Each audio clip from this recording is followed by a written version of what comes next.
Joint coordinated attack, the first at a bus station in Jerusalem, killing one individual. Authorities are saying that they're treating at least 18 others wounded total from those two explosions. 3 of those people are in serious to critical condition and others likely injured. Israeli police investigating the coordinated terror attacks.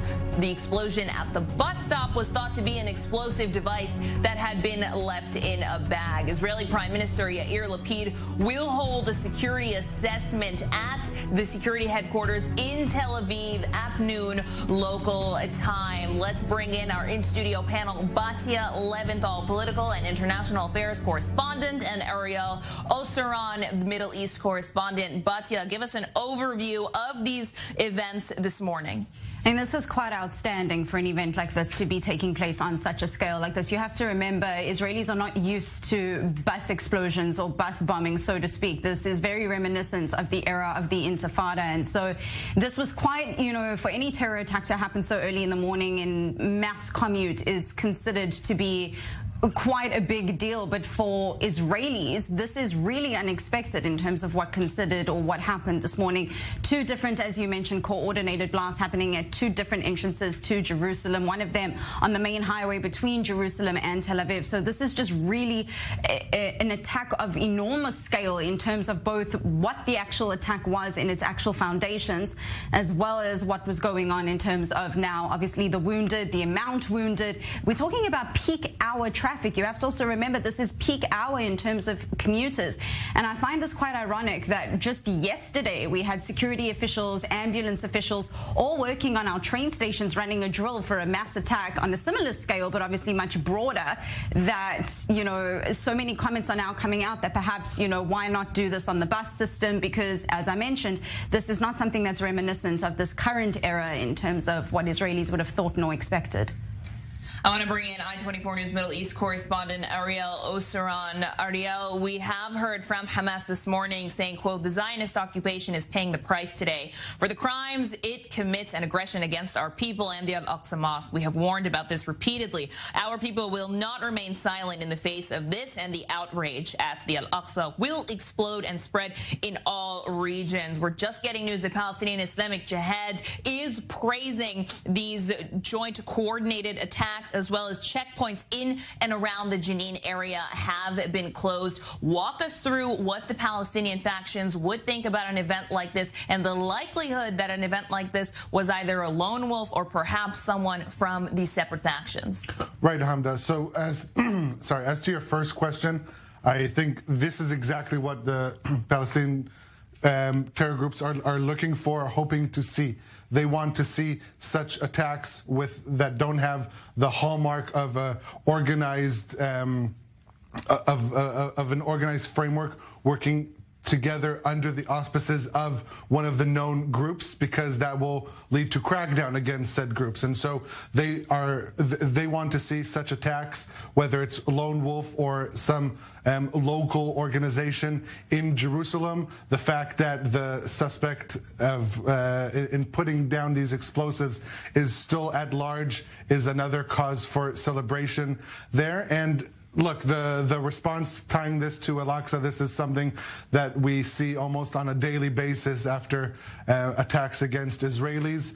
Hamas, since last May, have been trying to tie all the events that happened to the backdrop of Al-Aqsa. They found that as perhaps the most effective catalyst, the most effective, perhaps, spark to send out, to encourage people to go out and carry out such attacks. And yes, as to your second question, it remains unknown at the moment whether this was part of a geographic organization, whether the suspects come from East Jerusalem, elsewhere in the West Bank, whether they received any funding or instructions from terror groups. This is something that Israeli security authorities will be looking into, but at least immediately after this attack, this morning, less than 2 hours after the first bomb exploded in the bus terminal in Jerusalem, Palestinian factions are already quick to praise the attack. Let's bring it back in. Batya Leventhal, political and international affairs correspondent. We are seeing an incoming government in Israel that is perhaps the most right-wing in its history. Palestinians not so happy about that. Talk to us about what you've been hearing, what you've been reporting on when it comes to this. Could we expect perhaps an uptick when there are more policies against the Palestinians, both in the West Bank and in East Jerusalem? Could we see an uptick of things like this that we haven't seen since the early 2000s, when both Israel and the Palestinians were engaged in an intifada? Right, and it's a good question. The reality is that we're talking about perceived policies, because as it stands, the 37th government of Israel has not officially been put together nor sworn in. And just to touch on what Ariel was saying a few minutes ago, whether this was a lone wolf terror attack or whether this was some kind of very badly coordinated attack which would have really appeased Hamas, the Palestinian Islamic Jihad, both groups have mentioned that they have supported and are praising the attacks. Neither has taken responsibility as of yet. But the interesting thing is noting the timing and also noting the fact that without a stable government that has currently been put in place in the Knesset and working as a cabinet, as a unit, this could not have been a more prime time, if I can put it that way, for an attack to be carried out. Because at the moment, yesterday while we were reporting at the Knesset, we saw the Public Security Minister, Omer Bar-Lev, going into meeting after meeting after meeting, and someone made some kind of a comment, within the Knesset that he's actually moving from office to office to pack up his belongings. But the reality and the truth to that kind of a snarky comment is that we have not yet sworn in a new government. We have not yet sworn in, with all the political infighting that there is no stable right-wing government. And so, yes, from the perceived perception, if you will, from the terrorist point of view, from the perpetrator's point of view, this couldn't have been a better time to have carried out an attack in the sense of it being so surprising, of not having a government that's been put in place. But from the Israeli side of things, this is really quite worrying and it's probably going to amp the pressure, if you want to put it that way, for them to form a government and to make sure that ministers, in particular someone like a defense minister, a public security minister, which is likely to possibly go to Itamar Ben-Gvir from the Jewish Power Party, I just want to interrupt you, Batya. We're looking at Itamar Ben-Gvir on our screens now, live at that scene in Jerusalem. This is an individual who's been fighting for the public security ministerial position. Part of his campaign, he had a 10-point campaign where he really wanted to bring a hammer down when it came to law and order in this state of Israel. Some of those things included changing the rules of the game for the IDF, changing the rules of engagement. Should he become the public security minister, what kind of changes can we expect from him? I think should is perhaps the wrong way to formulate it. At the end of the day, this is what the Israeli public has put through. They want to see a stable and obviously more right-wing government on the political spectrum. What's interesting with these images coming out is noting that this is the first possibly incoming minister on the 37th government that is actually at the scene of attack. And that should be incredibly evident of the type of policies, of the type of possibly ministerial portfolio that he wants to hold.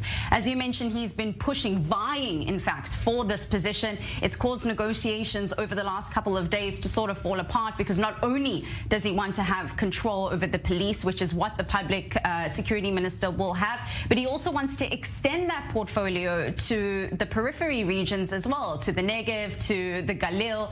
So he's really, all about tightening and, as you mentioned, bringing the hammer down on security. It's likely that, with having such a far-right minister in government and in positions like this, that we could also see an uptick from the other side in terms of, Hamas or the Palestinian Islamic Jihad putting out warnings and saying, we're warning you about this kind of thing. But it's likely to go either way. It's what the public has voted, so now it's just a matter of seeing who fills that position. Batya Leventhal live with us in studio. We're going to take a short break now. When we get back, more updates, more live reports, and more developments for you on the breaking news situation out of Jerusalem. This is I-24 News. Stay with us.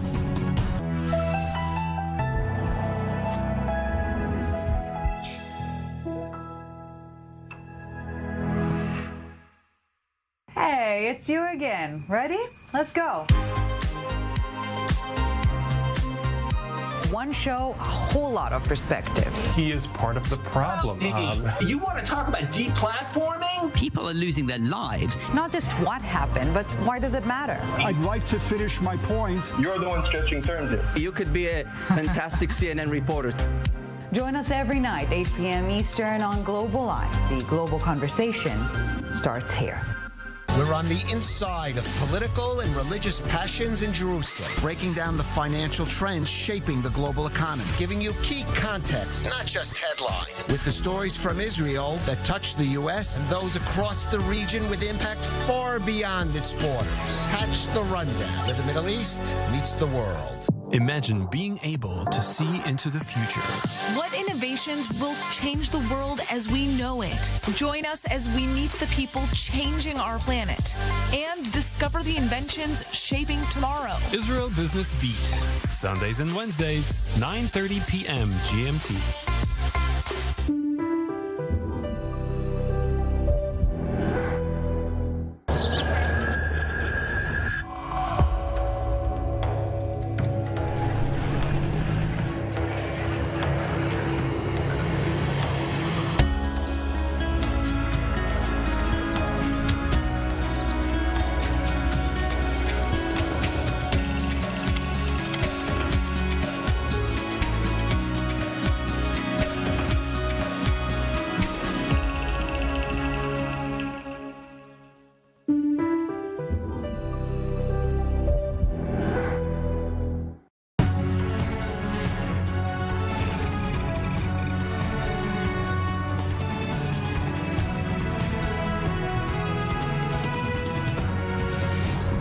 Welcome back to this breaking news edition of the broadcast. We're going to take a listen into far-right leader Itamar Ben-Gvir live from the scene at one of these attacks in Jerusalem this morning. I send my condolences to the families and hope for the speedy recovery. We need to break this chain. We need to charge a price from terror. We need to charge a heavy price from terrorists. That means pinpoint assassinations, to limit, to take a price from prisoners in security prisons, not to allow them free entry and exit. That means to stop the payments to the Palestinian Authority that supports terror, to those who murder Jews. It means to find out where the terrorists came from, whether it was from within Israeli territory or from the West Bank.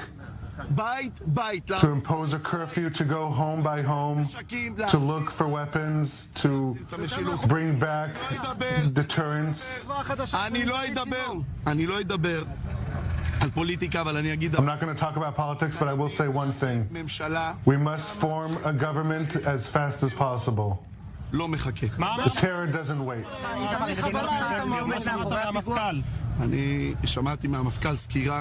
He was asked what the police commissioner said. So he said, Ben-Gvir is saying, I heard what the commissioner says.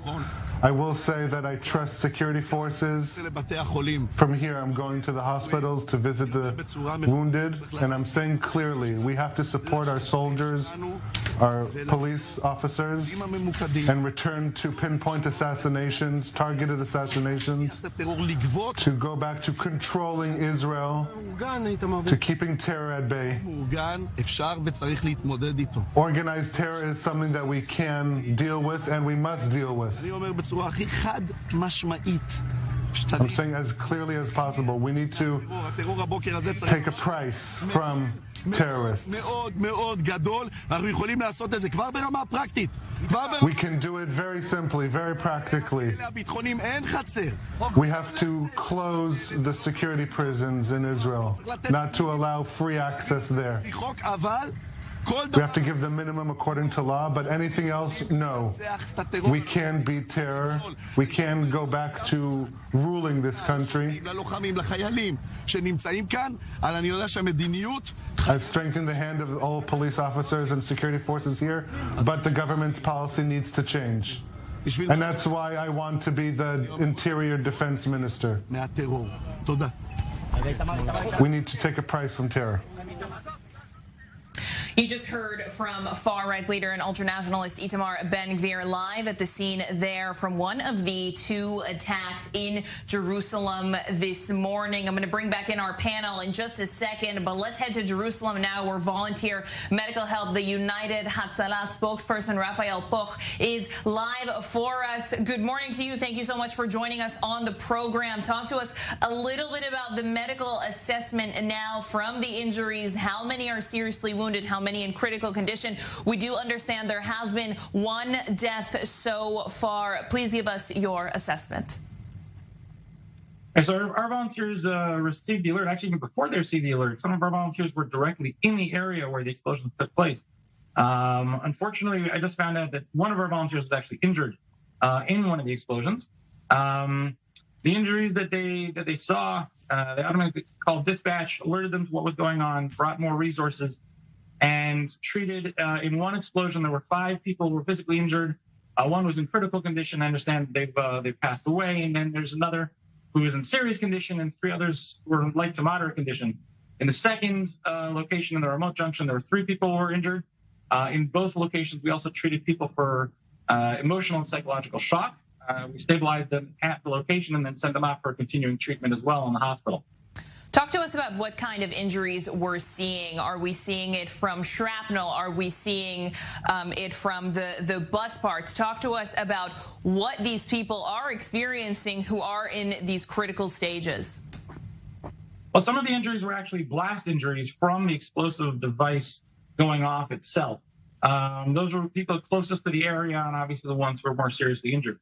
Then there's a secondary sphere of injury, which was from shrapnel from pieces of vehicles that were flying as a response to as a result of the explosion. And then, of course, there are those who were suffering psychologically from witnessing the injury itself, and we treated those in the field as well. This is a very harrowing incident. Took place just after 7 o'clock in the morning when everyone's on their way to work, going around their normal day, and it completely disrupts the lives, obviously, of everyone involved, and everyone who's trying to get to go about their daily lives in Jerusalem itself. Something that's unfortunate we haven't seen for a very long time, and we hope does not continue. The Volunteer Medical Help United Hatzalah spokesperson Raphael Poch joining us live from Jerusalem. Thank you. Let's bring in Martin Himmel, now political and security analyst. You just heard from Itamar Ben-Gvir there live at the scene saying that Israel needs to break this chain and that they need to charge a heavy price to terrorists, pinpointing assassinations. Talk to us a little bit about what he means by pinpointed assassinations. Well, first of all, I must say he's using the crudest form of political maneuvers to deal with a very complex situation. He's providing simplistic, superficial, very narrow-focused, almost naive approaches to try to solve an incredibly complex problem. Yes, let's get the superpower of Israel to go assassinate a few people, and we're going to bring peace here. Well, that's been tried very extensively. And not only has it been tried very extensively, and it's continued to be used very extensively, it also has big international ramifications. Israel doesn't live in a vacuum. It lives with other countries that it has to deal with, Arab countries in the Gulf, Egypt. It has to deal with issues of its policy in the United States and Europe. It's quite simple to go and say, go assassinate a few guys, we'll make them really scared, it's going to stop it. That's not going to stop it. It's been tried before. So Ben-Gvir is using very simple political solutions that an eager population wants to hear to provide the answers. And when he's going to be in power, he's going to be facing a much more complex situation. Martin Himmel, a political and security analyst, joining us live this morning. Thank you. I want to bring back in our in-studio panel, I-24 News Middle East correspondent Ariel Oseran and I-24 News political and international affairs correspondent Batya Leventhal. Batya, you've been covering Israeli politics this election season quite extensively. Talk about these comments from Itamar Ben-Gvir, stopping payments to the Palestinian Authority, forming a government as quickly as possible, just some of the things he's been alluding to. These government negotiations have been stalled as of now, but yesterday Benjamin Netanyahu making some headway in these talks. Can a situation like this speed up that process? Absolutely, absolutely. In fact, it's quite notable that possibly what would have been the motive or the purpose behind such an attack is now actually going to propel the negotiation talks into forming a government. As we heard Itamar Ben-Gvir saying, it's imperative that something like this gets formed as soon as possible so that people in these ministries can start imposing policies, whether they are on, the more far right of the spectrum or the right. That's not the conversation now. The conversation is that there are currently no policies to be put forward because there's currently no government. And I think, the common saying that actions speak louder than words, and this speaks volumes. The fact that Itamar Ben-Gvir, who is poised to potentially take up the public security ministry, is the first on the scene from a potential new government, as opposed to the current Public Security Minister, Omer Bar-Lev, speaks volumes. And to a lot of the supporters that voted him in, to a lot of the incoming coalition, the fact that there's boots on the ground in a sense, and that he's there assessing the situation and saying, whatever the policies are, it doesn't matter how far right on the spectrum they are, that this is something that we need to start implementing, we need to start doing this, this, and this, really does touch on the fact that a government needs to be formed. It's likely to propel the negotiations. What will be interesting in obviously the coming moments is to see how many more ministers from both the current outgoing administration will end up being there, as well as who of the incoming administration will also be there. What's also interesting to note is that the current Defense Minister Benny Gantz is likely closing quite a few areas in the West Bank, which I'm sure Ariel can touch on as well. And Ariel, I want to bring you in here. Itamar Ben-Gvir is saying they need to stop payments to the Palestinian Authority. Talk to us about what kind of aid the Palestinian Authority gets from Israel. Well, this isn't much about the aid. It's more Israeli taxpayer money goes to the Palestinian Authority as part of its normal operation of its day-to-day. But even before the attack, Ben-Gvir tweeted that there needs to be a forceful arm against terror, already indicating of the policies that need to go on there. And in fact, the current Interior Defense Minister, Omer Bar-Lev, he's on the way there, so there might be an interesting face-to-face over there. But as to what this would mean to the relations between Israel and the Palestinian Authority, these relations are going on the bare minimum of pretty much the basics of security cooperation. I think a good example could be... Ariel, I just want to interrupt you for a second. Reports of 3 Palestinian suspects who carrying out these attacks were arrested in the neighborhood of Kiryat Moshe. You are from Jerusalem. You grew up there. Talk to us a little bit about where the vicinity is of this, how large the city is, how they are able to get around very quickly. Right, Hamda. So, I mean, in fact, because all 3 scenes, the first bombing scene, the second bombing scene, and the neighborhood of Kiryat Moshe, they're all in pretty close proximity to one another. That also explains the only half hour between first and second bombing taking place. And Israeli security forces, police, and military have been searching throughout the entire area. They've also been going bus stop to bus stop, searching for explosives. In his statements to the press at the scene, the police commissioner even called on bus drivers to examine their buses, to check for any kinds of bombs. I think that it shows the level of desperation that Israeli security forces find themselves in. This morning, there was no pinpoint alert for this. There was no early warning that such an attack was about to be carried out imminently. And so it finds Israeli security forces trying to find out what's going on the fly. Currently, these are initial reports of 3 suspects arrested, but the way Israeli security forces are talking about the perpetrators of this attack, they're talking about a cell, not one individual or 2, but a cell, and that's how they're treating it. And so this would also increase the scope of the searches, of the investigation, and I doubt it will end this morning in the neighborhoods of Jerusalem. We should expect some activity perhaps in East Jerusalem as well. And again, this comes at the backdrop of a very tense night in the West Bank, where Our men in Jenin are holding the body of an Israeli teen who was killed in a car accident in Jenin. He went to Jenin to try and fix his car, was injured in a car accident there.